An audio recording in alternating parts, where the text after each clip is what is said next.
Bonjour à tous et bienvenue dans Spoiler Alert, l'émission qui vous spoil les films. Je pense qu'il y a eu un moment de doute où j'ai rêvé. Je savais plus où j'étais.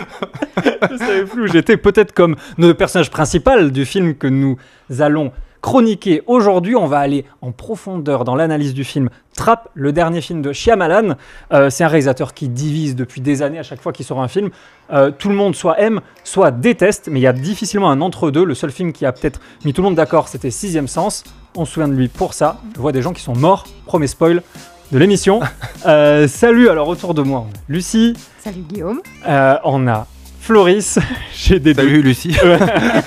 Et du coup, on va démarrer avec la petite catchphrase, comme on a l'habitude de le faire. Lucie, pour ta première dans l'émission, quelle est ta catchphrase ? Alors j'en avais une en sortant de la séance et en réfléchissant bien et en reprenant un peu ce qui s'est passé. T'as annulé ta catchphrase ? Non, j'en ai trouvé une encore mieux. Opération Butcher.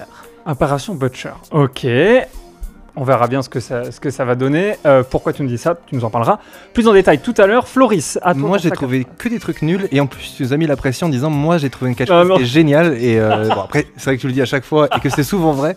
Mais là, du coup, ça m'a démoralisé. Et j'avais Trap, en fait, il trop. Mais ça marche à l'écrit et pas très bien. Alors, en fait, il trop. En fait, il trop. Ah, en fait, il Trap, trop. En fait, il trop. Il y avait des P, mais du coup, t'es obligé de dire trop. Enfin, c'est une mauvaise idée. Ouais, c'est vrai. Et mon autre, c'était farce plus que trap. Parce que ça faisait farce et trap. Ça marche pas très bien non plus. Du coup, c'est pas vraiment mon genre. Ok, je vais essayer de relever le niveau et moi, ma catchphrase sera pervers narcistique.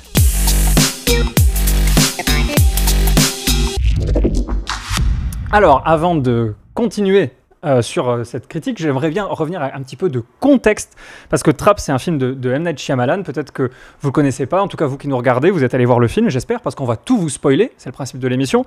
Moi je me suis rendu compte que je le connaissais pas quand tu m'as dit, t'as vu quand il joue, et que je savais pas que c'était lui, donc je me suis dit j'avais encore pas mal à apprendre. C'est vrai qu'il joue je le connais de nom, mais moi physiquement je savais pas à quoi il ressemblait, tu vois. Bah, il joue dans chacun de ses films, il fait souvent un petit rôle, mais qui parfois est un rôle clé quand même dans ses films, parce que pourquoi pas, il a raison, hein, le Hitchcock des temps modernes. Quand t'écris et que tu réalises, tu peux aussi prendre un cachet d'acteur. Bah, tant qu'à faire. Toujours ça. Et là, il a même fait littéralement une des actrices. Donc, c'est vrai que le mec, il contrôle tout.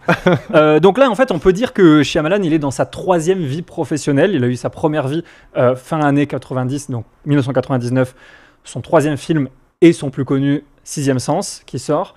Un carton monumental. Que je n'ai pas vu, moi, et que j'ose pas voir, parce que j'ai l'impression qu'on m'a tellement spoilé l'événement à découvrir du film, que du coup, j'ai moins le twist. À cause de ce film, justement, tout le monde l'a associé au twist, au fait qu'à la fin, on a une énorme révélation. Pas la danse, évidemment. Non, bien sûr que non, pas la danse. Une énorme révélation. Et en réalité, c'est plus complexe que ça. Pour moi, et comme pour beaucoup d'autres, c'est pas un auteur à twist, c'est un auteur qui fait en sorte de raconter les histoires du point de vue de leurs personnages. Et comme les personnages apprennent certaines vérités sur eux-mêmes ou sur leur environnement, parfois vers la fin du film, il se trouve que ça en fait un twist, mais en fait tous ces films ne sont pas basés sur des twists. Mais en tout cas, il a eu une série de succès qui ont Sixième Sens. Ensuite, on a eu Incassable, qui est perso mon film préféré de Shyamalan. Parfois, j'ai larmes aux yeux rien que de repenser à la fin, c'est vraiment magnifique. Signe, film génial d'invasion extraterrestre, pareil à la sauce Shyamalan. Et à partir de là, il fait Le Village qui commence à mitiger les gens. Moi, c'est le seul que j'ai vu, The Village. Ah, c'est le seul de... Et que j'avais bien aimé, mais effectivement, c'est un style assez particulier. Il y a une patte où on pourrait reconnaître que c'est lui assez facilement. Exactement. Et ensuite, il enchaîne littéralement les flops. Donc, la jeune fille de l'eau. Ensuite, on a eu d'autres. On a eu After Earth. Il est passé de le nouveau Spielberg, littéralement, après Sixième Sens, on l'appelait le nouveau Spielberg, à on met à peine son nom sur l'affiche parce qu'on a un peu honte des films de Shyamalan. Donc, c'est en 10 ans, il est passé de égérie d'Hollywood à sa carrière est en train de se terminer. Et puis il revient. Et puis avec des soucis avec Disney, si je me souviens bien. Ah oui, il a quitté Disney parce que Disney voulait pas justement financer La jeune fille de l'eau. Donc c'est Warner qui a récupéré ça. Au final, je crois que c'est Universal qui est revenu vers lui pour. Je suis pas sûr, hein, peut-être la Fox, mais pour Phénomène. Ensuite, on a eu Le Dernier Maître de l'air, un film aussi qui n'a pas fonctionné et qui était, en tout cas, selon les fans de la série d'origine, pas réussi. En tout cas, c'était très dur pour lui et il a décidé de revenir donc, dans sa troisième vie professionnelle, celle qu'on est en train de vivre là, celle des high concept, des films d'horreur au concept très fort qui est facile à pitcher à un producteur et qui coûte pas cher à produire. Donc c'était avec The Visit en 2015. Au pire, ça marche pas quoi. Comment ? Au pire, ça marche pas. Au pire, ça marche pas, mais voilà. Et du coup, en 2015, il revient avec un film à quelques millions de dollars de budget, The Visit, un found footage revisité qui est revisité, excellent. Mais sans vraiment, on s'y attendait pas. Voilà. Et c'était Jason Blum, je crois qu'il avait donné sa chance avec Blumhouse. Et ensuite, c'est une série de succès. Donc on a eu Split, beaucoup de gens ont vu Split. On a eu Glass, on a eu Knock at the Cabin, on a eu Old. J'ai vu tous ces films que je vous ai cités. Donc en fait, j'ai vu toute sa filmographie à part ces deux premiers. Fan. Moi, je suis un fan absolu de Shyamalan. Je trouve que c'est un mec qui a une. D'ailleurs, je dis Shyamalan, mais je crois qu'on dit Shyamalan. Bon, on s'en branle, mais voilà. Et aujourd'hui, c'est Trap qu'il sort. Alors, Shyamalan, il a écrit ce film très rapidement parce qu'il a eu une idée, comme souvent les auteurs. Un peu le Quentin Dupieux de. Voilà, c'est ça. Mais du c'est suspense, vrai. quoi. En vrai, c'est ça. Au plus, quand tu connais tout le monde dans le milieu, j'imagine que tu peux assez vite financer un film. Bah oui. Toi-même très connu. Tout à fait. Et puis surtout, il a beaucoup de casquettes là-dessus. Et pour terminer, pour vous aider aussi vous qui nous regardez à aborder ces films, les thématiques de ce réalisateur, c'est la quête d'identité, la découverte et l'acceptation de sa propre destinée. Ça, c'est très important. La spiritualité énormément chez Shyamalan, que ce soit par la religion ou par les croyances en général. Le poids du passé, le respect de la nature aussi, qui n'est pas très présent dans Trap. Donc voilà, ça c'est des choses qui sont importantes. Et on reviendra plus tard dans notre critique sur les couleurs qui ont une importance, mais capital dans sa. Je crois que c'est le réal qui lui porte le plus d'importance aux couleurs, dans ce qu'il écrit, dans comment il habille ses acteurs. Donc on va voir ça tout à l'heure, mais j'ai déjà assez parlé. Et je vais demander à toi, Lucie, quel est ton avis sur Trap ? Eh ben, c'est un film que j'ai beaucoup apprécié, malgré qu'il y ait certains éléments du film qui, pour moi, paraissaient incohérents, enfin pas du tout logiques. Mais ça en reste un très bon film, et avec une certaine tension, très appréciable à regarder. Alors, pourquoi c'est quoi les éléments du récit qui t'ont pas plu, par exemple ? Il y a certaines choses qui sont pas très... C'est-à-dire, par exemple, quand arrive la fin, où sa femme dit « j'ai soupçonné que c'était toi, sous prétexte que je t'ai suivi, je suis arrivée dans ton bureau où il y avait un bureau, une chaise, et de là j'en ai déduit que c'était toi l'assassin ». Ouais, ça fait beaucoup. À un moment donné, je sais pas, moi, tu rentres tard, tu me fais des cadeaux, tu sens le détergent. En fait, je pourrais me poser la même question de mon mec. Tu rentres tard, tu me fais des cadeaux de temps en temps. Écoute, du coup, est-ce que tu es un assassin ? Oui, c'est surtout qu'il en est arrivé à la conclusion qu'il était assassin. Ouais, sa réaction est plutôt genre comme s'il m'avait trompé et que j'attendais de le confronter, mais final... n'est pas une peur viscérale de cette personne. Mais oui. Mais non, parce qu'elle a continué à faire sa petite vie tranquillou. Au cas où. Je vais sommer un petit papier, puis on verra bien. Pendant tout ce temps, et puis même pas, elle se dit, mince, quand il revient du concert, même pas... il est revenu, en fait, c'est pas lui l'assassin, en fait. Oui, ou même le fait... Ni de crainte, ni quoi que ce soit, donc déjà ça, tu dis, mais c'est... Ouais, ou même le fait qu'ils reviennent avec la chanteuse, ça devrait les mettre la puce à l'oreille qu'il y a un petit souci quand même. C'est vrai que la mère, elle joue un jeu étonnant, on va dire. Peut-être qu'elle joue un jeu qu'elle... En fait, je comprends pas trop. Peut-être qu'elle joue un rôle qui n'a pas été écrit. Ouais.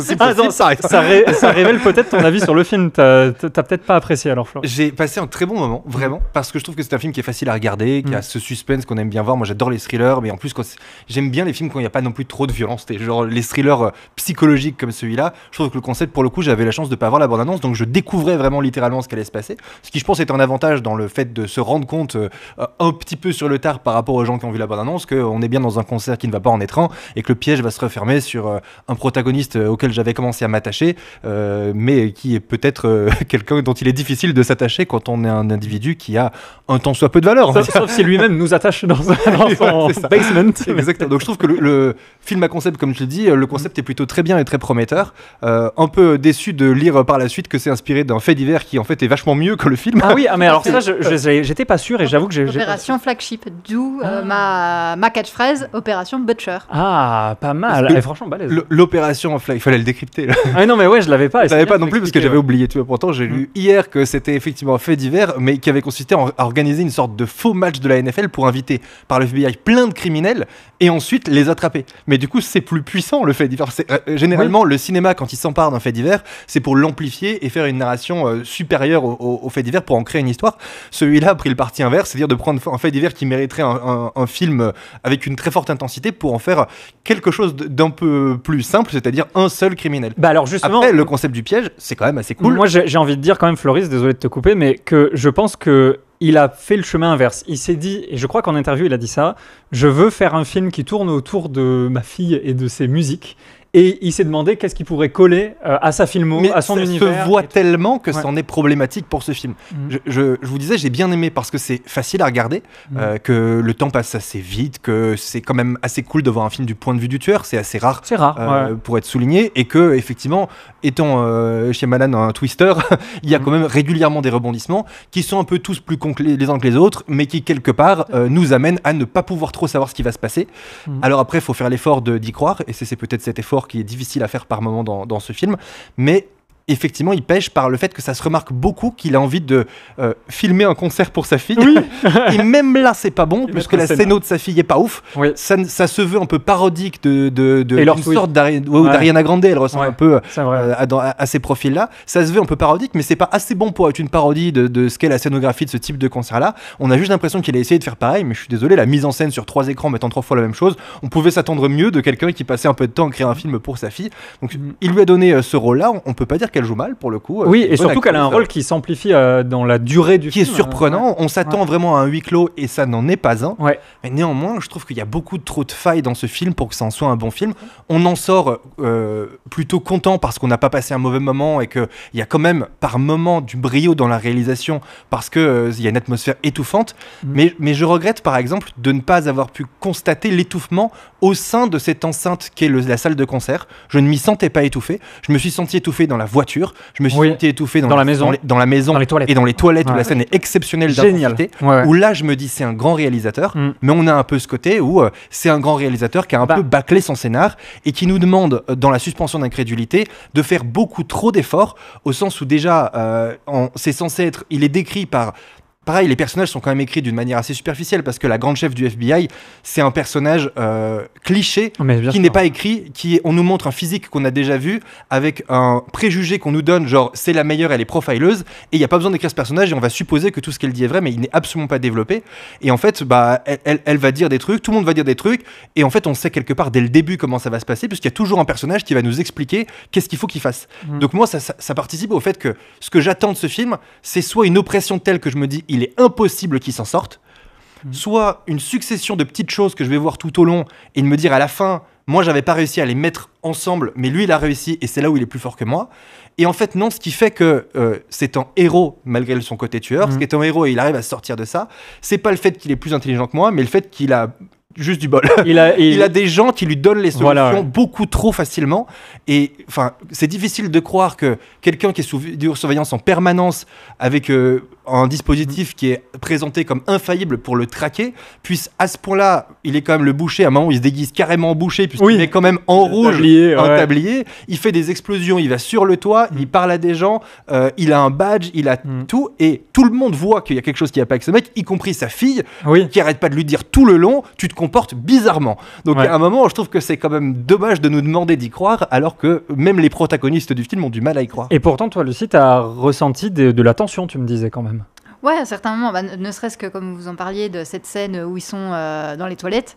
Là, mais c'est après, par contre, c'est dans la deuxième partie. C'est dans la deuxième partie, mais c'est vrai que le moment où il est là, il enchaîne pareil, les gens. Alors, soit ils sont complètement bête entre guillemets, le mec avec son t-shirt, c'est pas grave, je te l'offre, je t'emmène, puis tiens, je vais te parler de ci, je vais te parler de ça, du coup je vais... Lui il a l'avantage de le jouer tellement bien qu'on y croit sa sympathie à ses crédulités. Et d'ailleurs la scène middle générique là, elle est assez cool parce que vraiment on a l'impression que ce personnage il est resté bloqué dans ce qu'il est vraiment. Cet acteur le joue très bien et moi c'est pas le pire, mais il y a plein de personnages, je trouve qu'ils ont il y a rien qui va justifier pourquoi ils réagissent comme ça. Pareil, l'intervention de la mère pareil avec cette histoire avec les gamines, on sait pas ce qu'il y a eu, pourquoi ça a eu lieu et qu'est-ce que ça vient foutre là au milieu du concert. Et tous les personnages sont écrits de manière superficielle. Sa fille qui semble avoir un rôle important, majeur, en fait finalement elle disparaît à mi-film, elle devient c'est juste la fan de la chanteuse, mais à aucun moment elle est impliquée dans la relation avec son père.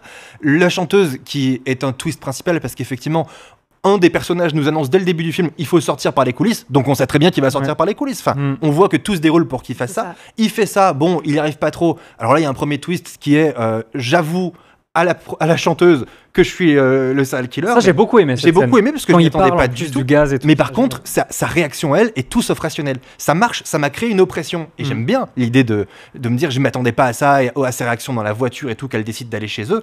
Mais ça ne résiste pas aux heures qui suivent le film. C'est un peu ça le problème de ce film, c'est que il est pas désagréable à regarder, mais plus le temps passe, plus on se rend compte à quel point on s'est fait prendre pour des cons, parce qu'aucun des personnages ne peut réagir comme ça dans la vraie vie.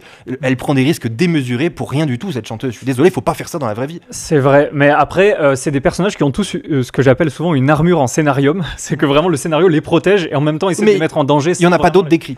Et même le personnage de Josh Hartnett, il joue au maximum, mais en fait, il est décrit par cette profileuse comme étant indécelable, et c'est tellement, ces gens, normalement, comme on nous les décrit scientifiquement dans la vraie vie, ils ont vraiment ça en eux, et en fait, on ne voit pas que ce sont des psychopathes. Et là, on le voit tout le temps. Il est très souvent en plan serré, on le voit parce et en fait, il refait des sourires aux gens. Mais on est de son point de vue, mais je pense que c'est trop, enfin, on devrait pas le voir du tout quelque part. C'est un peu dérangeant qu'on nous montre quand même tout ça. Ça se verrait à une caméra, par exemple, tu vois. Oui, et filmé tout le temps, vrai. et en fait, ça se verrait à une caméra. Donc, c'est ce scénarium, en fait. Tout le monde se protège dans ce film et on dit ok, bah on aime bien l'idée et Shyamalan il va faire son boulot, et comme c'est un grand réal, il arrive quand même à nous emmener. Mais pour le coup là, c'est difficile de dire que c'est un grand scénariste. Bah alors c'est vrai qu'au niveau du scénar, il nous demande d'accepter beaucoup de choses et parfois trop, et c'est ce qui est souvent reproché ces dernières années dans ces dernières productions, que ce soit No 4 de cabine ou Hold. C'était vraiment le premier film où les gens ont commencé à dire oula, tu nous en demandes beaucoup, à notre suspension d'incrédulité. Et en fait moi je suis toujours charmé par son cinéma. Je vous parlais des couleurs et je vais y venir parce que c'est vraiment très important pour comprendre même le film, mais au-delà de ça, il y a des détails qui m'ont fait vibrer. Il y a un moment où la fille de Josh Hartnett, elle se met à danser avec des groupies au tout début du film, et en fait, il va filmer un écran qui montre la vraie chorégraphie avec son téléphone, et ensuite il descend, et en fait, la caméra va faire le mouvement inverse rotatif parfaitement synchronisé avec son mouvement, et j'ai eu des petits frissons. Moi aussi je l'ai vu, je l'avais oublié pour le coup, mais je l'ai vu, je me suis dit mais c'est pour ça que je te dis, c'est frustrant parce que c'est un grand réal qui arrive à nous envoûter. Il est à l'aise avec sa caméra, il est à l'aise, vraiment. Mais pourquoi il fait pas écrire son histoire à quelqu'un qui y passe un peu plus de temps? Là ça donne l'impression que il a été, mais comme on l'est parfois tous, quand t'as écrit des trucs bien à un moment dans ta vie, tu crois que tu sais écrire et que tout ce que tu as comme idée c'est génial. Et là je pense qu'il s'est laissé envoûter par lui-même à se dire putain, et là je vais faire un twist, et en fait un autre scénariste n'aurait pas fait ça, donc c'est génial, donc je suis génial.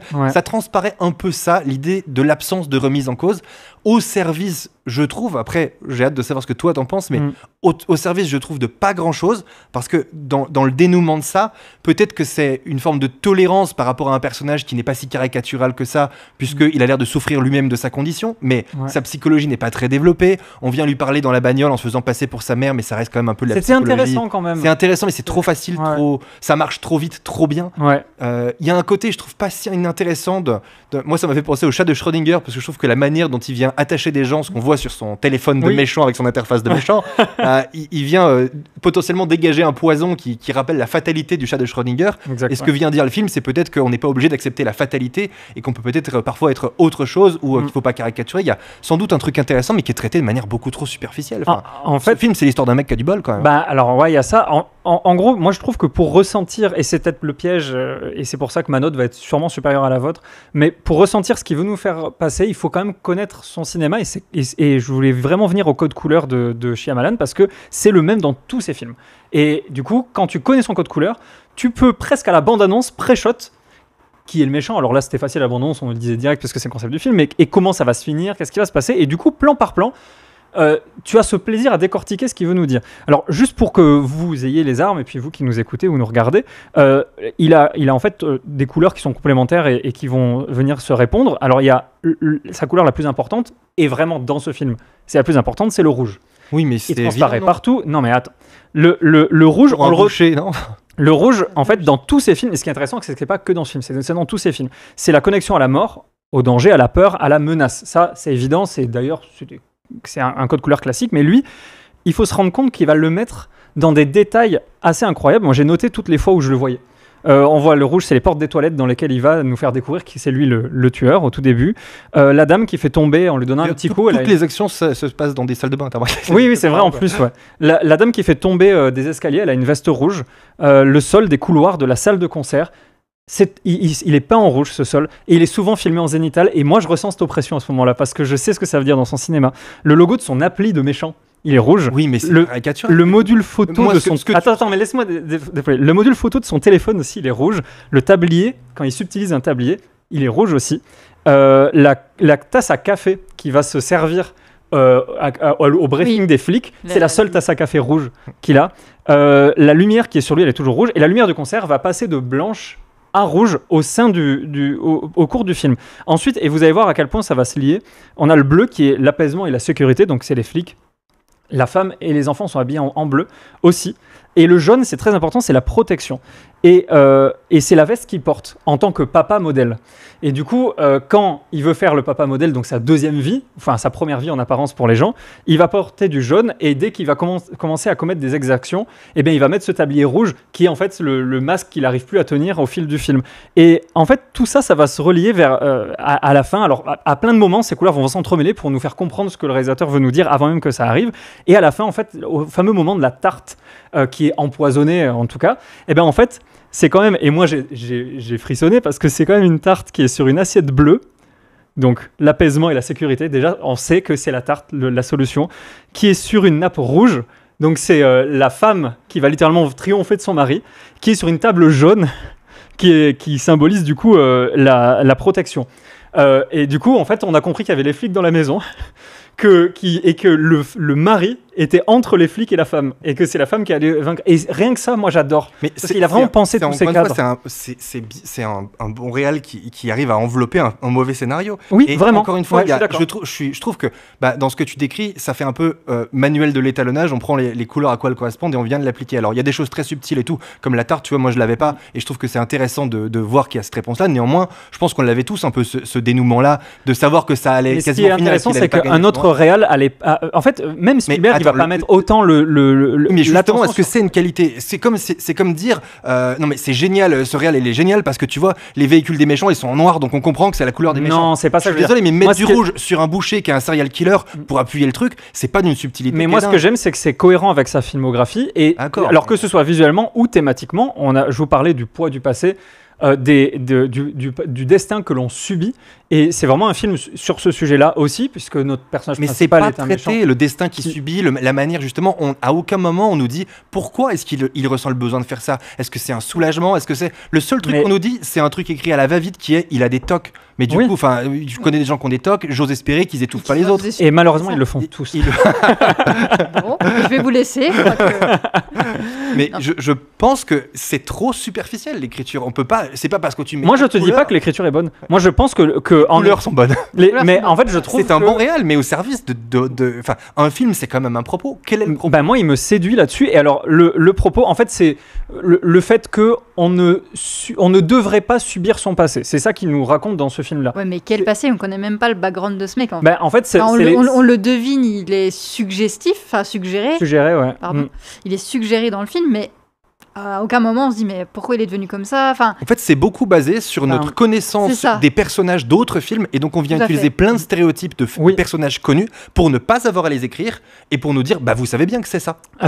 Tout comme à la fin, moi je trouve qu'il ressemblait à Joker quand il est dans le camion qui va l'emmener en prison, où il est là, où il arrive à retirer les menottes et il rigole et il a le sourire de Joker. Je me suis dit mais ouais, en fait, tu relis le mec, tu dis oui, il a un problème psychologique. En fait, pour moi, c'est quand même un poil plus profond. Alors attention, je dis pas que c'est un chef-d'œuvre loin de là dans l'écriture, mais en fait, on a tout du long cette métaphore filée plus ou moins subtile du poids et de notre passé, de ce qu'on en fait. On a d'abord. Pour toi, c'est quoi le passé de ce personnage? Alors, on a déjà, il se matérialise par le fantôme de sa maman qu'il voit parfois. Qui pèse sur lui littéralement parce qu'il la voit et qu'il la hante. On a le personnage. Mais moi, je l'ai vu qu'à la fin, tu vois, je l'ai pas vu. Non, on la voit le long du film. À plein de moments, à côté de la civière de la meuf qui s'est fait brûler, on la voit à plein de moments comme ça, et en background parfois. Et en fait, on a en parallèle de ça, le personnage miroir de notre personnage principal, c'est la chanteuse qui visiblement, elle le dit, à son concert, a eu un lourd passé difficile, et elle a réussi à s'en libérer. Elle demande à tous ceux qui ont réussi à se libérer de leur passé d'allumer une lumière. Lui ne le fait pas. Nous montrons qu'il n'est pas prêt à se détacher de ça. Et en fait, ça, jusqu'au bout, on va avoir ça. Et la fin, justement, moi, je l'ai trouvé très intéressante parce que le fait qu'il se fasse attraper, c'était le moment de dire OK, d'avoir ce déclic. Et en fait, il nous montre que lui, il fait le choix. Il fait le choix de continuer à être comme il est. En trouvant une dernière bidouille. Une dernière ficelle pour se barrer, s'échapper. Son mal-être et tout ce qui vient de se passer n'ont pas été un déclic pour lui. Il a décidé de continuer à être qui il était. Malheureusement, il est foncièrement méchant ce monsieur, parce qu'il décide de l'être. Et c'est ce que ce film nous dit, c'est que je pense que Shyamalan, il nous dit on ne subit pas notre destin, on est capable d'en être maître ou maîtresse pour la chanteuse. Et moi j'ai trouvé ça vraiment intéressant parce que c'est en filigrane, c'est pas non moi, plus... Moi ce que je reprocherais à ce film, c'est justement de ne pas nous le dire et de s'appuyer sur le fait qu'on soit déjà dans un travail d'analyse, c'est-à-dire qu'on le sache déjà. En fait, encore une fois, moi dans mes notations de films, je note beaucoup leur capacité à me faire changer mon point de vue sur le monde et me faire prendre conscience de choses. Là, ce film-là ne te fera prendre conscience de ce que tu sais déjà. Oui, parce que tu dois déjà connaître les personnages pour comprendre leur rôle, tu dois déjà connaître les codes couleurs pour comprendre ce qu'ils veulent te dire, tu dois déjà connaître la psychologie et ses interactions et ses libérations possibles, ses oppressions, ses responsabilités. Donc en fait, si tu dois tout connaître pour comprendre le film, que t'apporte le film? Ça reste pour moi juste un divertissement. Oui, en fait, je trouve que justement, moi j'aime le film justement pour ça. C'est parce que c'est un bon divertissement, mine de rien. Et pour les initiés au cinéma de Shyamalan, il y a quand même des choses à manger. C'est quand même pas son meilleur film, loin de là. On est d'accord, je pense que c'est un bon divertissement. Encore une fois, moi j'ai eu plaisir, je suis ressorti en étant content. Vraiment, j'ai passé un bon moment. Et il y a plein de films bien moins bien que celui-là. Mais néanmoins, je trouve vraiment décevant sur plein de trucs parce que quand on est excellent réalisateur ou qu'on a la capacité de l'être, on doit avoir de l'excellence à tous les niveaux et à tous les métiers du cinéma. Et si on a des failles dans certains de ces niveaux ou de ces métiers, on doit faire appel à des gens dont c'est peut-être le seul métier qui puisse nous aider, nous aiguiller. Et là, je trouve qu'il est en train de s'enfermer peut-être dans une sorte d'autosatisfaction de son travail, alors qu'il est sans doute capable de faire un film qui apporte plus que ça, qui choque plus que ça encore, j'aurais adoré être à fond oppressé tout le temps, être plus surpris, mais pas surpris par des twists qui n'apportent rien à l'histoire, parce que moi j'ai trouvé qu'il y a plein de petits twists où on dit « Ah bah je m'y attendais pas, mais je m'en fous ». Ouais, c'est ça, c'est dommage. Ouais. Et l'aspect comédie, parce qu'il y a quand même des vrais moments drôles, moi j'ai trouvé dans le film. Est-ce qu'il fonctionne pour vous? Toi, est-ce que tu as rigolé, Lucie? Il y a 2-3 moments, oui, où c'était assez drôle, mais c'est pas ça que je retiendrai, pour le coup. C'est pas l'aspect comique qui m'a sauté à l'œil au départ, en fait. Et toi, Flo? Moi, j'ai rigolé plusieurs fois. Je suis pas capable de me rappeler quand, mais je me suis dit que c'était marrant, mais je sais même plus pourquoi. Il y a beaucoup d'humour noir, en fait, quand le boucher, il se fait tenir le cutter, quand il tient le cutter, pardon, plutôt de l'employé. Voilà, je trouve que c'est assez marrant. Ça m'a fait penser au fait qu'il existe pour moi une fiction qui traite très bien un sujet qui est Dexter. Dexter, oui, un personnage dont après c'est une série. C'est là aussi où je me suis noté que c'était un film qui était vraiment un film. C'est très con comme phrase, mais ce film c'est un film. Ça ne peut pas être un documentaire, ça ne peut pas être une série. Il y aura pas, ça appelle pas de suite. Ça appelle pas forcément de suite, peut-être parce qu'il s'échappe. Non, ce serait nul. Ce serait vraiment sans intérêt. Mais pour le coup, c'est une œuvre cinématographique, c'est fait et c'est créé comme un film. Par contre, dans le potentiel série, Dexter, pour moi, c'est aussi peut-être pour ça qu'il m'ennuie un peu ce film pour ça. C'est que ça le traite déjà très bien. Le tueur qui tue, mais pas qui a un code d'éthique, mais qui se subit lui-même tout en essayant d'évoluer, mais qui n'y arrive pas et qui fait sans arrêt de l'humour noir par rapport à tous ces codes-là et pour le coup utilise le rouge à longueur de temps. La série, elle existe déjà, je l'ai vue, tout le monde l'a vue, j'imagine que Shyamalan l'a vue. Qu'est-ce que ça apporte de plus par rapport à quelque chose de mieux, tu vois? C'est un film de plus dans sa filmographie, en tout cas, ça c'est sûr. C'est un peu dommage. Après, on illustre bien, là je suis très content, on illustre bien le débat qu'il y a, le débat un peu populaire qu'il y a sur les réseaux sociaux, ou même quand tu discutes avec quelqu'un qui a vu le dernier Shyamalan, c'est toujours vraiment j'ai adoré, ou j'ai trouvé ce film très faible. Vraiment, pour le coup, je suis entre eux. J'ai passé un bon moment, mais je peux pas dire que j'ai adoré parce que ça reste un film très faible. Honnêtement, c'est un film où le gars il est en pilotage automatique, il apporte rien à la réal qu'il apportait déjà. Quand tu dis souvent la réal doit transcender un film. Alors, il transcende pas. Il transcende la pauvreté de son scénario, sans doute. Oui, un réal médiocre ferait vraiment un film de merde. Il fait un film qui tient parce que c'est lui derrière. Maintenant, je trouve qu'un réal, il doit se transcender lui-même par rapport au reste de sa filmographie. En quoi a-t-il progressé là-dedans? Non, il est en pilotage automatique. Là, il a pas de même la fin, il s'échappe. Enfin, je veux dire, il y a des personnages qui sont là juste parce que c'est des personnages et ils s'échappent par quoi? Par la cheminée. Enfin, je veux dire, toute la fin est con. Oui, alors on le voit même pas s'échapper de la voiture. La fin, c'est un vrai point faible du film. Je trouve qu'elle tire trop en longueur. Elle tire vraiment trop en longueur. Mais c'est un peu le concours des invraisemblances. Oui, ça devient n'importe quoi en fait, un peu la fin. C'est genre tout est puisque je suis Shyamalan, alors on peut tout être. Il y a beaucoup de choses qui m'ont du coup sorti du film. Par exemple, il va dans son cellier, et dans son cellier, il y a quoi? Il y a une trappe et ça mène à la maison du voisin. Au jardin du voisin, à chaque fois il se fait encercler par des dizaines de gens qui voient jamais où il arrive à se barrer. Mais c'est comme dans le concert, ils ont tous des caméras, ils savent qu'ils recherchent justement un assassin, qu'ils recherchent le fameux boucher. Le mec, il passe 50 fois à 50 endroits différents. Il fait quand même exploser des trucs, quoi. Il a une carte, il se retrouve au briefing des flics. Enfin, sur les caméras, tu vois, mais qu'est-ce que ce mec vient faire là? Après, tu le vois qu'il va en cuisine. Enfin, à un moment donné, tu fais le lien. Tu sais pas au dernier moment, mais punaise, c'est qui? Il est où? Donc moi, ça m'a complètement sorti du truc. Je dis, mais ils sont cons ou ils sont aveugles. Mais il y a un vrai défaut de scénar. On nous demande de trouver que c'est ok que tous les personnages soient cons, mais c'est... Enfin, moi, plus j'y réfléchis, plus je me dis, quand même. Et c'est gros, quand même. Il y a aussi le fait qu'il y a beaucoup de gens dans les couloirs pendant le concert. Tout le temps. Et que ça, c'est et sa fille, elle est ok avec son père qui est jamais au concert à tout. Enfin, ça n'a pas de sens. C'est bizarre, ouais. C'est vrai qu'il y a des moments bizarres. Et à quel moment tu laisses... donc, il me semble que j'ai noté, il y avait quoi 30 000 spectateurs.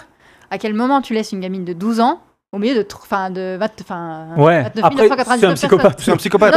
Non, mais au début, tu sens quand même qu'il a il a vraiment de l'affect pour sa fille. C'est un vrai bon papa, je crois. Parce qu'au début, tu vois, il est heureux pour sa fille. Même sa fille, tu sens ses émotions quand elle voit la chanteuse. Enfin, en gros, c'est le plus beau jour de sa vie. Tu le ressens, elle te le fait ressentir.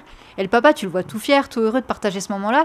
Et tu dis, mais à quel moment, même si tu as ton esprit psychopathe, tu abandonnes ta gamine là comme ça au milieu de toute cette foule. Et tu me fais une transition toute trouvée pour, je pense, un des derniers points qui est le jeu des acteurs, et notamment Josh Hartnett, que moi j'ai trouvé fabuleux. Vraiment, il est génial dans ce film. Toi, moi, je le trouve à la limite de ce qu'il peut faire. Je pense qu'il donne tout ce qu'il a, mais je trouve que, pour le coup, là, il est peut-être pas très bien servi par la réal. Parfois, on lui demande de faire des expressions qui, moi, me semblent pas justifiées, puisqu'on est censé me montrer que ce personnage n'a pas d'émotion ou n'a pas forcément conscience de tout ce qu'il fait et tout, qui est juste un malin, mais qui... Et en fait... il n'arrête pas d'avoir des attitudes d'acteur qui font transparaître ses émotions.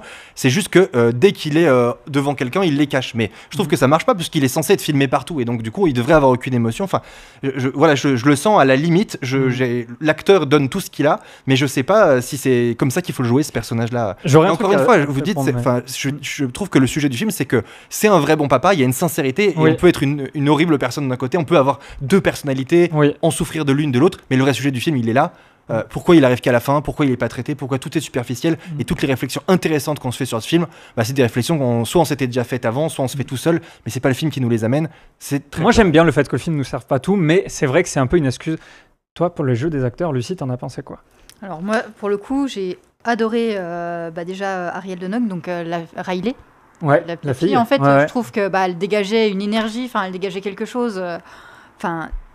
Tu avais vraiment de l'empathie pour cette gamine, tu partageais vraiment avec elle cette joie, entre guillemets, de voir sa star, et d'avoir ce privilège, entre guillemets, de l'approcher de si près, tu la sentais vraiment heureuse, donc je trouve qu'elle joue hyper bien. Après, tout à fait, je suis d'accord. J'ai pas vu grand-chose dans les séries ou dans les films dans lesquels elle a pu apparaître. Pour ce qui est de la fille donc, de Shyamalan, Saleka, c'est ça Saleka, ouais. Qui joue donc Lady Raven.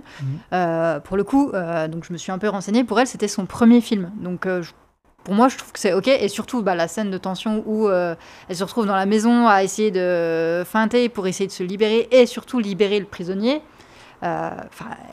Le moment où elle est dans les toilettes, elle est apeurée, où elle fait appel à sa communauté, je trouve ça, elle le joue super bien en fait. Et aussi c'est parce que c'est filmé très bien, elle s'est filmée très proche de son visage. C'est vraiment cette scène-là où je trouve, où tu te dis, celle peut-être de la voiture un peu aussi, mais celle-là, tu te dis, pourquoi tu fais pas des films bien? Oui, c'est ça. Non mais voilà, mais sinon, ces trois, donc Josh Hartnett aussi, mais les trois personnages là, pour le coup, moi je trouve qu'ils jouent très bien leur rôle. Moi je trouve qu'il n'y a pas de défaut de jeu, pas de défaut, très peu de défauts de direction d'acteur, mais ils font le meilleur avec ce qu'ils ont. Et honnêtement, quand on te livre une fiche avec un personnage qui n'est pas écrit, oui, tu peux l'écrire toi-même. Mais bon. Mais Shyamalan, souvent, on lui reproche sa direction d'acteur, qui est un peu souvent, ils ont l'air tout le temps déconnectés de la réalité. Et c'est aussi dû au fait que les chants contre chants, il les filme centrés et presque en POV où les acteurs vont regarder droit dans la caméra pour s'adresser au personnage auquel ils s'adressent.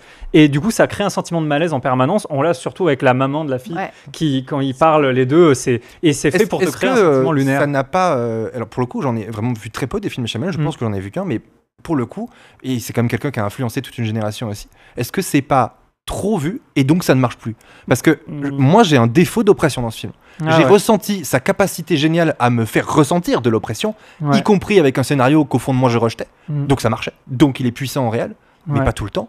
Et j'aurais aimé que ce soit plus. Et moi ça marche plus, tu vois, ça c'est malaise de plan et tout. Je me suis senti beaucoup trop peu mal à l'aise par rapport à la puissance de l'enjeu de ce film. Quand même, le pitch est très fort, l'idée est très bonne, ça devrait donc être très bien. Moi je trouve que justement Shyamalan, il a un peu réinventé son cinéma légèrement parce qu'il a décidé de monter cut.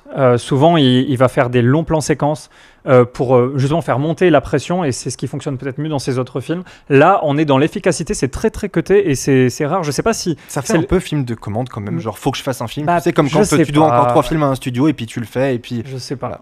Moi, je sais que quand même depuis The Visit, il fait quand même les films qu'il a envie de faire. Hein, donc t'as l'impression quand même que si tu le mets dans une pièce en disant, écoute, pendant un mois, tu vas venir tous les jours travailler et voir comment tu peux améliorer ce scénario. Je pense qu'en un mois, il s'en pourrait faire mieux assez facilement. Ouais, en vrai. J'ai du mal à comprendre pourquoi on est aussi bon et qu'on se contente d'aussi peu. Bah, peut-être que vous avez autre chose à rajouter, mais je pense que ça nous ramène tranquillement vers la fin. Est-ce que tu avais autre chose, Lucie, à rajouter? L'aspect immersif, en fait, au moment du concert, en fait, on se retrouve donc justement à hauteur, en fait, du papa dans la scène. Je trouvais ça quand même... Bon, malgré, comme on disait, le concert, il aurait pu faire mieux que d'avoir 3 écrans qui diffusent la même chose. Mais je trouvais ça quand même assez bien réalisé à ce niveau-là. Enfin, l'animation de la scène, enfin, les couleurs, tu y croyais vraiment, en fait, pour le coup. Oui. Ça restait, en fait... bon, après, une fois qu'après il est sorti et que tu croises qu'il y a 50 000 personnes dans le couloir, tu te dis, mais il n'y a personne qui regarde le concert, en fait. À part ça, mais sinon, non, en soi, je pense que j'ai fait le tour de ce que... Avant de te donner la parole, Flo, j'ai un dernier truc à rajouter. J'ai pas envie de la prendre. Bah, ça tombe bien. Un dernier truc à rajouter, toujours sur les couleurs, et ça m'y refait penser pendant le concert, le moment où tout le monde met ses lumières pour dire qu'ils se sont libérés de quelque chose du passé. C'est le moment où ils sont éclairés en bleu, ce qui prouve que c'est ce qui va te protéger de toi-même, peut-être, de se libérer de ce passé. Et moi, je trouve que voilà, il fait passer des choses à travers les couleurs et son code couleur à lui. Moi, ça me plaît. Voilà. Moi, ça me fait quelque chose. Ouais, d'accord. Moi, c'est un artiste qui me parle. Et peut-être qu'on n'aime pas trop ce qu'il a mis dans son tableau, mais il l'a fait avec son cœur, vraiment. Moi, je suis persuadé qu'il l'a fait avec ses... Je trouve que le mode d'emploi est trop simple. Mais peut-être que tu fais ça en premier film, oui, c'est génial. Il n'en est pas à son premier film, je suis désolé, il faut aller plus loin. Je sais pas, moi je suis un peu amoureux de son cinéma et peut-être de sa fille aussi, mais ça sera pour une autre émission. Elle a une voix incroyable, enfin, la bande originale de ce film, il n'y a rien à redire, enfin, vraiment pour le coup... Après j'espère qu'en tant que père, en tant que vrai père, il lui dit que ce n'est pas la bonne attitude à avoir en tant qu'humain, de risquer ta vie de manière inconsidérée alors qu'il y a des forces de l'ordre dont c'est le rôle, pour sauver quelqu'un dont possiblement on n'a aucune chance de le sauver tout en risquant ta vie. Enfin, le rapport bénéfice-risque n'est pas bon. Oui, mais il faut qu'il le dise à un moment donné. Des rebondissements. Et c'est pas crédible. Oui. Il y a aucun chanteur, aucune star ne ferait ça de dire oh là là. Sans son manager dans la voiture, avec des inconnus. Le jour, déjà dans la vraie vie, quand il n'y a pas de problème, c'est déjà pas crédible. Mais là, le jour où potentiellement il y a un gros problème et le mec n'a pas été trouvé et tout le monde commence à paniquer, on la laisse partir dans une voiture. Et en plus, on dit, en fait, c'est pour rendre crédit, c'est tous les personnages qui nous le disent. Et faut l'accepter quoi. Il dit, non mais tu ne seras pas contrôlé si tu es de sa famille. Ok, bah je vais être de sa famille. Oui, c'est ça. Mais en fait, pour quelle raison dans le protocole de sécurité on contrôlerait pas tout le monde? Oui, c'est vrai. C'est bizarre quoi. C'est bizarre. C'est incohérent. Enfin, même quelle star se promène toute seule en fait. Oui, tout court. T'es jamais tout seul. Normalement, t'as 2 gardes du corps dans la maison là à la fin. Mais moi, je suis prêt à accepter beaucoup de détails. Je pense que j'aime pas non plus faire l'énumération. Là, on l'a fait beaucoup. Et désolé, mais de tout ce qui va pas dans un film, parce que quand ça marche et que t'es porté par un propos, moi, si à la fin ça m'avait vraiment soulevé et porter quelque chose sur ce personnage qui est fort, qui est rare au cinéma d'avoir le point de vue du tueur, qui a une psychologie compliquée, qui est à la fois un bon père et un criminel, et qui peut pas s'en empêcher, mais qui pourrait quand même, et tout le propos que tu as commencé à amorcer et tout, si à la fin ça me soulève quelque chose, j'accepte tout et ça me va. Mais là, c'est trop médiocre. Et donc, ça nous permet de passer aux notes. Lucie, ta note sur 5? Pour moi, ça serait un 3 sur 5. 3 sur 5. Rien à rajouter alors? Pourquoi 3 sur 5 très rapidement? Comme j'ai dit, il y a beaucoup d'éléments qui m'ont sorti du film. J'ai été un peu... l'absence déjà de background du tueur, pourquoi il est comme ça, ça s'explique pas, c'est comme ça, c'est naturel, ça peut passer, mais il y a 2-3 choses, c'était trop incohérent, mais je pense que la bande originale relève un peu ma note. Très bien. Floris? Moi, c'est 5 sur 5. Mais non. Parce que je veux pouvoir dire que j'ai mis une meilleure note à Shyamalan que toi et tout le reste de l'année dire moi je suis un vrai fan de Shyamalan. Alors que Guillaume, non. Dans la vraie vie, j'aurais sans doute mis comme Lucie 2,5 ou 3. Ah ouais, alors moi j'étais sorti du film avec un 3,5 en tête et mon amour de Shyamalan m'a rattrapé et je mets même 4. Moi j'ai baissé après, tu vois, c'est marrant.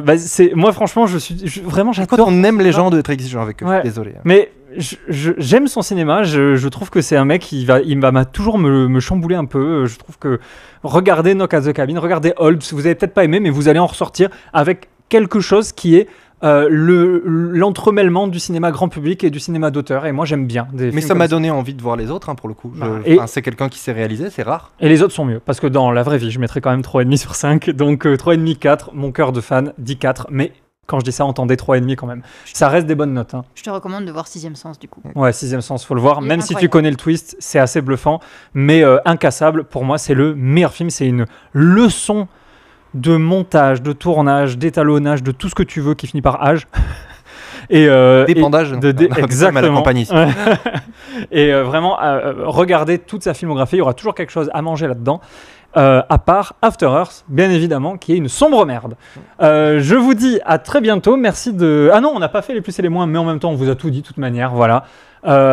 Pour synthétiser, pour moi, le plus, c'est que c'est divertissant. Et le moins, c'est que c'est insuffisant. C'est un plus et un moins. C'est pareil. Écoutez, c'est comme cette émission, divertissant mais insuffisant.